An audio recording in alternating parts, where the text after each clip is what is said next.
పైసా పైసా అన్నాడు గదనే నిన్ను గన్న నాన్న, ఆఖరికి కురిసేది ఆటన సిక్కల ఆనా.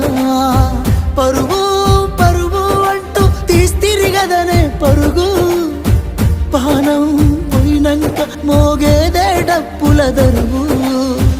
ఉండదనికే హాని పిల్ల పాపాలతోని, హాయిగా బతుకేను వందేళ్ళు.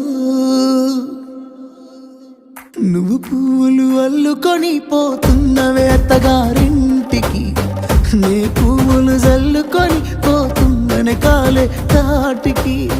నువ్వు